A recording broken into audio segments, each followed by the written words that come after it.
What's going on, everyone? It's time to talk about a horror anthology film. I haven't reviewed one of these in like a year and a half. I think the last one I did was actually Holidays, probably.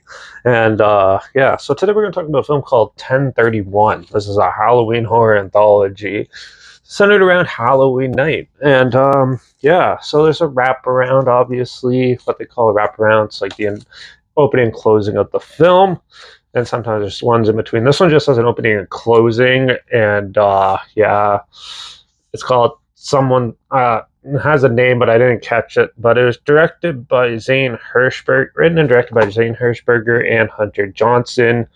Uh, Zane Hirschberger worked on Cryptids 1031 Part 2 and Part 3, Force to Fear, and The Barn 2.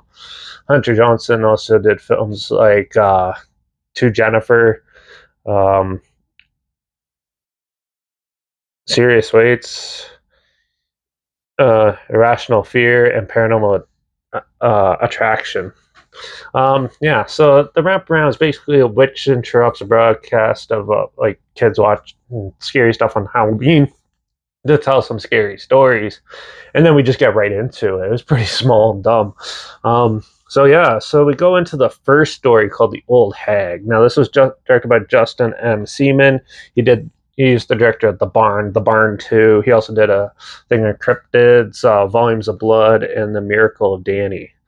And so the Old Hag is, well, this camera crew, people get invited to this bed and breakfast to help shoot a commercial for this old lady's bed and breakfast. While they're there, one of them starts seeing this weird old lady around, and it becomes quite a mystery and starts freaking them out. And then they end up staying there. And yeah, sure enough, it turns out the Old Hag is what's known as a hag, I believe. It's like an evil entity that leans on your chest and keeps you down while you're sleeping and torments you that way. And yeah, it's basically all it is. It's just that. And then it turns out there's some going on. The old lady actually lures people to their bed and breakfast to satisfy the old hag. So yeah, that one was actually pretty. The makeup and stuff looked pretty cool. Cinematography actually wasn't too bad, and the acting wasn't too bad in it. I give it like a 2.5 out of 5.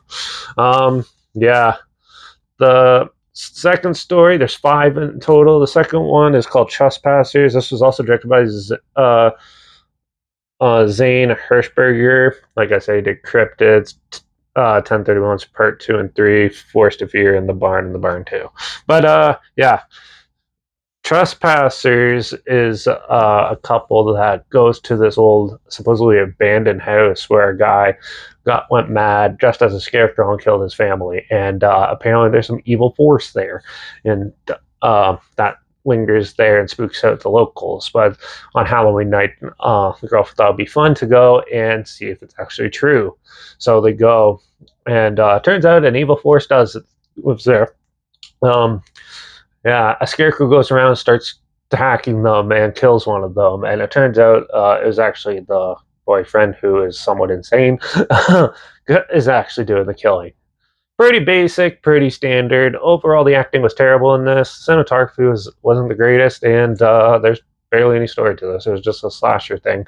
So yeah, give it like a 1.5, 1.5 out of 5. Yeah. The third one is Killing the Dance. This was directed by John William Holt, who also did a short in Cryptids. He also did the Dooms Chapel Horror. He also did a short in Volumes of Blood and The Hunt. So, Killing the Dance. Well, a killer comes and hunts people down on the dance floor. You follow a husband and wife who go out for a night out for fun, leaving their kid, their teen daughter at home, and go for a good dance and rollerblading and stuff. And turns out the kids follow them there, and the killer strikes and starts slashing everybody, and scars the kid. Pretty general, pretty basic, barely no story to this whatsoever. And yeah, I give it like a 1 out of 5. The acting was pretty terrible in it. The cinematography wasn't that good, and overall it was just another slasher short. The one after that was Halloween Blizzard of '91. It's directed by Brett uh, Brett D. Yeager, who did Bone Jangles and is doing Bone Jangles 2. He also did Short and Cryptids, and he also did They See You and Hair Rules. So, Halloween Blizzard of 91 is a short story of they get this couple with their babysitter, and the kid gets a knock at the door from these kid trick-or-treaters, but they speak really weird and fast, and you can't understand them. And then yeah, they think of nothing of it, but then they start coming back, and it gets really creepy, and yeah, they end up start attacking the family, and there's a massive blizzard on Halloween for no reason. And yeah, turns out Santa's behind it. And yeah, it's his killer elves, and he tries to kidnap the kid, and the kid that eventually goes with them after the parents die. Yeah, this one was actually pretty creative, I thought, of them. But yeah, and it wasn't too bad. The acting's terrible, but the cinematography and stuff wasn't too bad in it. And yeah, it was amusing. So I'm gonna give this one a 2.5 out of 5. And then finally, we got the last story, the Sam Haines slasher. It's directed by Rocky Gray, and he did other shorts for 1031 Part 2 and 1031 Part 3. He helped work on The Barn and The Barn 2. He also did short volumes of Blood and Encryptids. This is pretty much like the same group that does most of those. But yeah, so the Sam Haines slasher, well, teen girl is holding a seance at her friend's house when her parents told her not to. And yeah, they summon a evil force that possesses one of the parents to go and kill, and starts killing people, and then is killed off by another person, and that's it. Yeah, another one, no story, just a slasher thing. Very tame. Acting's terrible. Cinematography wasn't that great, and overall, there's barely any story. So I'm gonna give this one a 1. And then you got the closer, which is girl saying, "Well, that's all the stories I have. Have a happy Halloween," or whatever. That's it. Yeah, that's 1031. This was pretty disappointing. There wasn't really anything interesting. If you like slashers, pointless slashers, you might find some fun in this. But overall, besides Halloween Blizzard of 91 and the Old Hag, those are the two best ones. But overall, I think this one was pretty slow and dumb, dull, and it's not going to be for everyone, absolutely.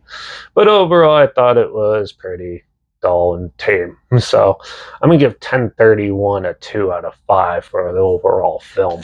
And yeah, but there's 3 others. Let me know if you want me to review those in the comments down below. But yeah, if you want to check it out, it is on Screenbox and Tubi. I'll link one of those down below so you can watch it for free down there. Also, make sure you check out my Instagram. That's where I post clips of films I'm going to review in the future.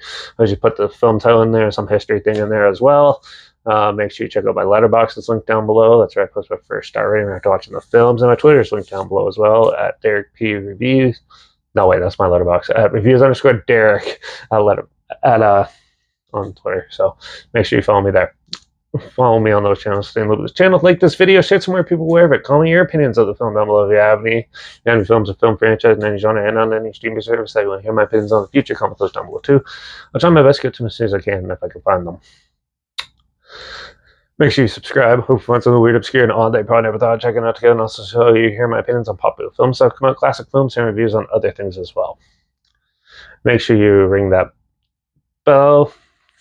Make sure you ring the bell because we're going to continue on with the Nightmare on Elm Street films. And the next review, Nightmare on Elm Street 4, The Dream Master. So make sure you tune in for that.